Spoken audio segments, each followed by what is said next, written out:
Hello guys, welcome back to our channel simplified study official. तो guys आज की इस वीडियो में हम पढ़ने वाले हैं बीकॉम 6 सेम की इश्यूज इन फाइनेंशियल रिपोर्टिंग की बुक से chapter conceptual framework of financial reporting. तो आज की वीडियो में इस चैप्टर को की फुल एक्सप्लेनेशन आज हम देखने वाले हैं। एंड गाइस डिस्क्रिप्शन बॉक्स में मैंने आपको इश्यूज इन फाइनेंशियल रिपोर्टिंग की फुल प्लेलिस्ट का लिंक दे दिया है, जिसमें आपको सारे chapters and topics with important questions मिल जाएंगे। So without wasting our time let's start the video. And guys video को स्टार्ट करने से पहले इस वीडियो को लाइक नहीं किया एंड चैनल को सब्सक्राइब नहीं किया तो फटाफट से कर लो। सो स्टार्ट करते हैं। तो गाइस IASB एंड FASB जो है वो फ्रेमवर्क डिज़ाइन करते हैं सो दैट किसके लिए फ्रेमवर्क प्रोवाइड करते हैं ताकि हम प्रेजेंट कर सकें एंड प्रिपेयर कर सकें हमारी फाइनेंशियल स्टेटमेंट्स को। मतलब कि ये हमें बताते हैं कि किस तरीके से हमें अपनी फाइनेंशियल स्टेटमेंट्स को प्रिपेयर एंड प्रेजेंट करना है। इसमें हमें ऑब्जेक्टिव्स, अजम्पशंस हो गई, करैक्टरिस्टिक्स, डेफिनेशंस, क्राइटेरिया, किस तरीके से हमें फाइनेंशियल रिपोर्टिंग करनी है, ये चीज़ें बताते हैं। ठीक है, और इस फ्रेमवर्क को हम कॉन्सेप्चुअल फ्रेमवर्क भी कहते हैं। तो फ्रेमवर्क बेसिकली इसमें क्या क्या आ जाता है, पहला तो ऑब्जेक्टिव आ जाता है, क्या क्या फाइनेंशियल स्टेटमेंट्स का ऑब्जेक्टिव है। दूसरा अंडरलाइंग अजम्पशन। तीसरा आ जाता है हमारा क्वालिटेटिव करैक्टरिस्टिक, जो आगे हम सारा पढ़ने वाले हैं। ठीक है, उसके बाद डेफिनेशन हमारी आ जाती है, मेजरमेंट ऑफ एलिमेंट्स आ जाते हैं, एंड लास्ट आ जाता है concept of capital and capital maintenance. जो अभी मैंने आपको ये फ्रेमवर्क बताया है ना, ये सारे 5 पॉइंट ये हम आगे वीडियो में पढ़ने वाले हैं। ठीक है, पहले हम पढ़ेंगे, जैसे हमने फर्स्ट इसका पॉइंट पढ़ा, the objectives of financial statement. सबसे पहले हम पढ़ेंगे ऑब्जेक्टिव्स ऑफ फाइनेंशियल स्टेटमेंट्स। तो पहला है to provide information that is useful in investment and credit decision.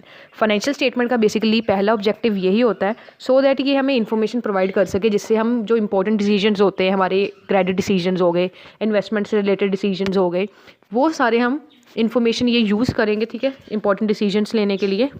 अब गाइस जो इन्वेस्टर्स हैं, जो कंपनी में इन्वेस्ट कर रहे हैं, या जो लैंडर्स हैं, उन्हें भी इन्फॉर्मेशन पता होनी चाहिए सारी कि किस तरीके के जो कह सकते हैं फाइनेंशियल स्टेटमेंट्स अगर अच्छी तरीके से हम प्रिपेयर करेंगे और उसे प्रेजेंट करेंगे तो हमारे इन्वेस्टर्स हो गए, लैंडर्स हो गए, अदर क्रेडिटर्स हो गए, वो अच्छी तरीके से अपने डिसीजंस हैं अबाउट द कह सकते हो एंटिटी क्या कर सकते हैं, अपने डिसीजंस ले सकते हैं। डिसीजंस में आपका buying, selling, holding equity, debt instrument, ये सारे आ जाएगा। ठीक है, नेक्स्ट इज आपका point two provide information that is useful in assessing cash flow prospects. तो इन्वेस्टर्स हो गए, चाहे लैंडर हो गए या फिर क्रेडिटर्स हो गए, वो एक्सपेक्ट करते हैं कंपनी से उन्हें रिटर्न मिले। ठीक है, अब जो रिटर्न है वो किस पे डिपेंड करता है, अमाउंट हो गया, टाइमिंग हो गया, and uncertainty. As we know future is uncertain. ठीक है, तो इसमें क्या होता है, फ्यूचर नेट कैश इनफ्लोज देखे जाते हैं एंटिटी के, उसके रिगार्डिंग जो भी है डिसीजंस वगैरह लिए जाते हैं। एंड जो ये इन्फॉर्मेशन होती है फाइनेंशियल स्टेटमेंट्स में, ये अभी मैंने आपको बताया, इन्वेस्टर, लैंडर्स एंड क्रेडिटर के लिए हेल्पफुल होती है ताकि वो फ्यूचर नेट कैश इनफ्लो को देखते हुए अपने डिसीजंस ले सके। नेक्स्ट है इसका objective to provide information about company resources, claim to those resources and changes to them. ठीक है, नेक्स्ट इसका ऑब्जेक्टिव आ जाता है, इसमें हमें कंपनी के रिसोर्सेज के बारे में पता चलता है। अगर उसके उस रिसोर्सेज पे किसी का क्लेम है तो उसको हम डिस्ट्रीब्यूट वगैरह आगे दे सकते हैं। ठीक है, अब जैसे कि फॉर एग्जांपल अगर लैंडर है, ठीक है, उसने कंपनी को लोन देना है, सबसे पहले वो कंपनी की फाइनेंशियल स्टेटमेंट्स को देखेगा एसेट्स कितनी है, लाइबिलिटीज़ कितनी है, बाकी सारी फाइनेंशियल स्टेटमेंट को एनालाइज करेगा और उसके बाद डिसीजन लेगा कि हाँ ये कंपनी मुझे जो मैं लोन प्रोवाइड कर रहा हूँ उसे पे बैक कर सकती है या नहीं कर सकती है। ठीक है, उसके अकॉर्डिंग ही वो लोन प्रोवाइड करेगा। ठीक है, अगर कंपनी दे ही नहीं सकती उसको, मतलब कंपनी उसको वापस अपना लोन दे ही नहीं सकती, इतने कैपेबल ही नहीं है देने के लिए, तो जो लैंडर है वो लोन ही नहीं प्रोवाइड करेगा। ठीक है, तो इसलिए जो इन्फॉर्मेशन है कंपनी के रिसोर्सेज के बारे में ये काफ़ी ज़्यादा हेल्पफुल होती है, चाहे वो इन्वेस्टर्स हों, चाहे वो लैंडर्स हों, चाहे वो क्रेडिटर्स हों। ठीक है, नेक्स्ट है गाइस हमारा टॉपिक अंडरलाइंग अजम्पशन। पहला आपका आ जाता है एक्रूअल बेसिस। एक्रूअल बेसिस का क्या होता है, ये जो कॉन्सेप्ट कह सकते हो, एक्रूअल कॉन्सेप्ट का मतलब होता है रिवेन्यू एंड एक्सपेंडिचर जो हमने अर्न की है या इनकर्ड की है, उससे हम क्या करेंगे, रिकॉग्नाइज करेंगे विदाउट मतलब इग्नोर करेंगे इसमें हम date of receipt and payment. For example guys अगर मान लो फैक्ट्री रेंट जो है कंपनी का वो आउटस्टैंडिंग है, बट उसे हमें फैक्ट्री रेंट आउटस्टैंडिंग है, ठीक है अभी, बट फिर भी हम उससे बुक्स में क्या करेंगे, रिकॉर्ड करेंगे। नेक्स्ट है गोइंग कंसर्न। गोइंग कंसर्न का क्या मतलब है कि हम जब भी अपनी कोई कंपनी होगी या फिर बिजनेस को अगर शुरू करते हैं तो हम ये ज्यूम करते हैं कि जो हमारा बिजनेस है वो इनडेफिनेट टाइम के लिए कॉन्टिन्यू होगा। ठीक है, और यहाँ पे कोई भी इंटेंशन नहीं होगा कि हम अपने बिजनेस को क्लोज करें। ठीक है, नेक्स्ट है हमारा topic qualitative characteristics of financial statements. इसमें हम क्वालिटेटिव करैक्टरिस्टिक्स देखेंगे फाइनेंशियल स्टेटमेंट की। ये मैंने आपको फर्स्ट चैप्टर कराया था, उसमें भी जो ये करैक्टरिस्टिक्स है अब उस जैसे सेम भी लिख सकते हो या फिर इस चैप्टर में से भी कर सकते हो। तो गाइस इसमें जो आपके क्वालिटेटिव कैरेक्टरिस्टिक्स है फाइनेंशियल इन्फॉर्मेशन के, वो 2 पार्ट्स में डिवाइडेड होते हैं। पहला है फंडामेंटल, दूसरा है इनहैंसिंग। फंडामेंटल में आपके 2 आते हैं, relevance and faithful representation, and enhancing में आपके आते हैं कंपैरेबिलिटी, वेरिएबिलिटी, एंड लास्ट है अंडरस्टैंडेबिलिटी। तो सबसे पहले हम पढ़ेंगे फंडामेंटल क्वालिटेटिव कैरेक्टरिस्टिक्स। पहला है रेलेवेंस। तो गाइस रेलेवेंस में आपका क्या आ जाएगा, फाइनेंशियल इन्फॉर्मेशन आ जाएगी जो आपकी इकोनॉमिक डिसीजन से रिलेटेड है, ठीक है। और जो ये आपकी फाइनेंशियल इन्फॉर्मेशन है वो ये तब तक यूजलेस है अगर ये इसकी प्रिडिक्टिव वैल्यू ना हो और कन्फर्मेटरी वैल्यू ना हो। मतलब कि फाइनेंशियल इन्फॉर्मेशन तब यूज़फुल होगी अगर उसकी predictive value and confirmative value है। प्रिडिक्टिव वैल्यू का क्या मतलब है, तो इस प्रिडिक्टिव वैल्यू का मतलब है यहाँ पे कि हम जो अपनी प्रिडिक्शंस कर रहे हैं, हमारी जो कह सकते हो प्रेजेंट ग्रोथ है या कैसी वर्किंग हो रही है प्रेजेंट हमारी कंपनी की, उसको देखते हुए हमने प्रेडिक्शंस कर ली कि हाँ आने वाले सालों में या अगले साल तक हमारी या 1 साल में इतनी सेल्स हो जाएगी। और कन्फर्मेटरी वैल्यू में हम देखेंगे कि हमने जो प्रेडिक्शन की थी वो किस हद तक सही रही है, ठीक है।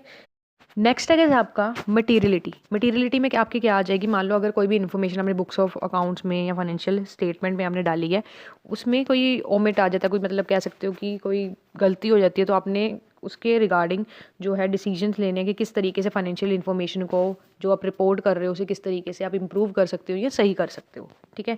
नेक्स्ट है फेथफुल प्रेजेंटेशन। फेथफुल प्रेजेंटेशन में आपकी 3 चीज़ें आती हैं, कंप्लीटनेस, दूसरा है neutrality, and third is free from error.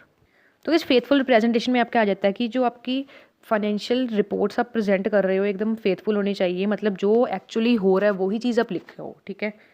And जो आपकी फाइनेंशियल रिपोर्ट्स हैं वो complete, neutral and free from error होनी चाहिए। कंप्लीटनेस का यहाँ क्या मतलब है कि इसमें आपके सारा क्या करना है, सारा डिस्क्लोज करना है, जो भी नेसेसरी इन्फॉर्मेशन नीडेड है वो अपने फाइनेंशियल रिपोर्टिंग में दिखाना है। नेक्स्ट है न्यूट्रलिटी। न्यूट्रलिटी का मतलब है कोई बायसनेस नहीं होनी चाहिए, कोई, ठीक है, कोई भेदभाव नहीं होना चाहिए जब आप कर रहे हो अपना अकाउंट्स वगैरह, अकाउंट्स की बुक्स प्रिपेयर कर रहे हो, कोई बायसनेस वहाँ पे नहीं होनी चाहिए। नेक्स्ट है फ्री फ्रॉम एरर। एकदम एक्यूरेसी के साथ सारा काम होना चाहिए जब आप जब रिकॉर्ड्स कर रहे हो, ठीक है, रिपोर्टिंग कर रहे हो, वो सारा अच्छी तरीके से होना चाहिए। इनएक्यूरेसी नहीं होनी चाहिए एंड ओमिशंस नहीं होने चाहिए। नेक्स्ट है इनहैंसिंग क्वालिटेटिव कैरेक्टरिस्टिक्स। इसमें फर्स्ट आपका आ जाता है कंपेरेबिलिटी।